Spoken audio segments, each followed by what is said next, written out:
the day that Putin just backed out of the nuclear treaty publicly, which is not good. With Joe Biden going to Kiev and pledging his undying love to, and I'm going to say this, which is very painful. I think Zelensky is a complete menace. Why do you think that? He's romantic. He's telegenic. He's brave. We can talk about whether he got set up in a coup or, who he really is. He was an actor, et cetera, et cetera. But at some point, I think I heard him. I had to go back to like the Russian and Ukrainian speeches in order to try to. I don't speak much Russian. I don't speak any Ukrainian, but they're closely related languages. And he calls for like preventivny udari, like preventative strikes. I'm like, huh? This is a while ago. And I thought, why is this person allowed to address Congress? You have somebody who, and I want to be very clear about this. I really find it disgusting what Vladimir Putin did invading Ukraine. But if you look historically at the killing and the borders of Eastern and Central Europe, they have gone back and forth like nobody's business. When you ask somebody like me, an American Ashkenazi Jew, where did your family come from? You always get the same weird response. It's like, oh, it was a part of Belarusia that went back and forth between Poland, Ukraine, Moldova, Lithuania, because it's fluid, right? And so when we say, we respect the territorial integrity of Ukraine, we were fighting right now in Lvov, like the Ukrainians were fighting in Lvov, 8 seconds by hypersonic missile from Article 5 territory since 1999 in Poland. And I realized how crazy we got. I was in Providence, Rhode Island with my son, and I get this alert on my phone, and it says, 2 people are dead in Poland with a presumptive strike by a Russian missile. I'm thinking, did I read 2 Polish people dead in an Article 5 full NATO member since 1999 with a Russian missile? Because I knew we were fighting way too close to this border. Now, by the way, if I say Lvov, everyone's going to correct me and say, no, Eric, it's Lviv. It's like, no, these cities all have multiple pronunciations. I always thought of Lvov was a Polish city, not a Ukrainian city. And ironically, I believe Lvov is the birthplace of Stanislaw Ulam, who came up with the Teller-Ulam thermonuclear design. So we're talking about some of the world's smartest people on some of the world's bloodiest, most disgusting, most beautiful land. Have you ever been to Ukraine? No. So my family basically is scattered, was scattered throughout the shtetls of Ukraine, and I've been over there in '89. We Americans do not understand Central and Eastern Europe, period, the end. And for us to be making these commitments and not understanding how Russians think and how Ukrainians think and how Poles think and how the fighting works, I don't think we know what we're doing. I think we're creating a doomsday machine. And the reason that it's not like Zelensky isn't wronged by Putin. It's not like he's not charismatic.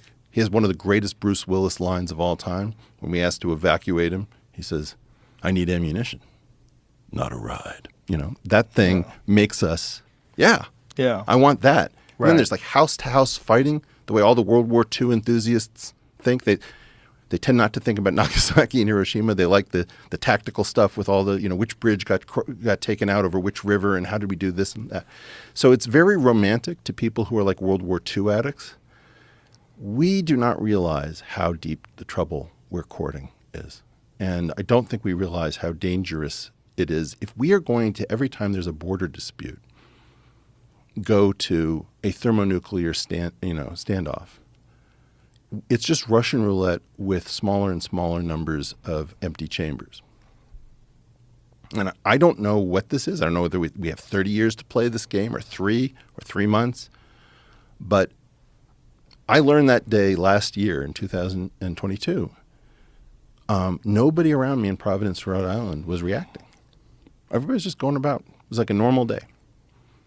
It's like I'm increasingly, Joe, believing that I am sane and that the world is crazy. And normally I take that as a cue that maybe I need to get some sleep. No, I think we're actually just going crazy. I think that those of us who actually get how risky this is need to speak up because it's not fun. The entire apparatus will tell you that you're soft on Putin and you're an appeasing Chamberlain wannabe. And it's like bullshit. Right now, you don't realize in 2004, we let Latvia and Lithuania into NATO membership. And I remember thinking at the time, what the hell are we doing? It's not like I don't understand that we want to protect them.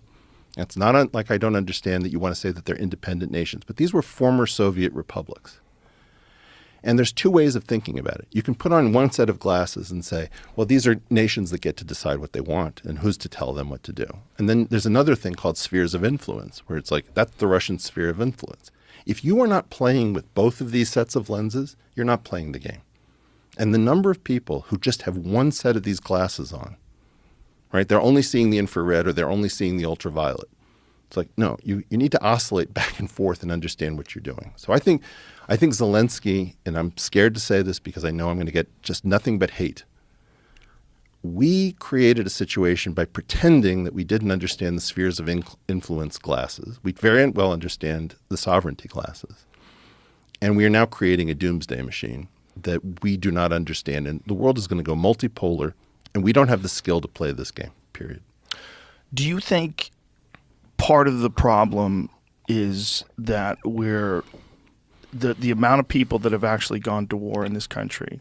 First of all, there's people that are in the Army or in all the armed forces. They're volunteers. Everyone volunteers. There's no draft. There's no national requirement to join the military like there is in Israel and like there is in South Korea and many other countries. The people that have experience with the war are the ones that are telling you this is dangerous. People like yourself are telling us this is dangerous, but to the rest of the world, to the rest of this country, there's a real problem with day-to-day existence, because day-to-day existence is tricky, and it gives you parameters which you exist in, but they're not real. They're not real. They're not real. They're only real right now. And if you invite war, you now are like these videos that you can watch. I don't know if you're on Telegram. There's some fucking videos from this war on, like, in the woods, ground fighting. I've seen them. Heavy, heavy shit. And I don't think people that show up every day at the same Starbucks and then get on the highway and go to their office and repeat every fucking day, I don't think they think of that